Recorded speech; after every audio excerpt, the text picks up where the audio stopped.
అందరికీ నమస్కారం. నేను లక్ష్మి.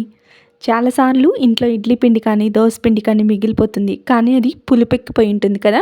అలాంటి టైంలో ఈ చిన్న టిప్పు పాటించారంటే చాలా టేస్టీగా, అంతే ఇష్టంగా కూడా తినేస్తారు.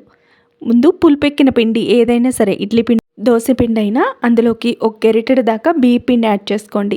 బియ్యపు పిండి అనేది మనం ఇంట్లో కొట్టిందైనా పర్వాలేదు, బయట నుంచి తెచ్చుకుందైనా సరే ఇలా బాగా దోస పిండి కన్నా కొద్దిగా నీళ్ళగా కాకుండా ఇప్పుడు మనం దీంతో ఊతప్పమైనా, పొంగనాలైనా ఏది వేసుకున్నా పులుపు అనేది ఉండదు.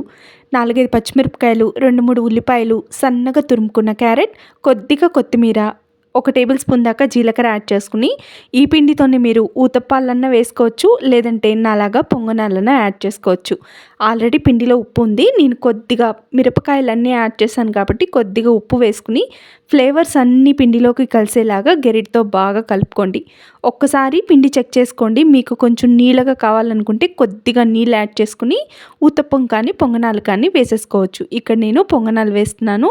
పొంగనాలు వేసేటప్పుడు గుంతల్లోకి 1/2 టీ స్పూన్ దాకా నూనె వేసుకోండి. అంటే గుంత సగానికన్నా నూనె ఉండాలి. అప్పుడే మనకి మొత్తం నీట్గా కుక్ అవుతాయి. ఇప్పుడు మూత పెట్టి 5 నిమిషాలు కుక్ చేసుకున్నాక చక్కగా చాకుతో కానీ, అలాగా లేదంటే ఫోక్తో కానీ తిప్పేసుకుని 2 పక్కల నీట్గా కాల్చేసుకుని సర్వ్ చేసేసుకోవడమే. పిల్లలకి చాలా బాగా నచ్చుతాయి. మీరు కూడా ఈ వానాకాలంలో ట్రై చేయండి.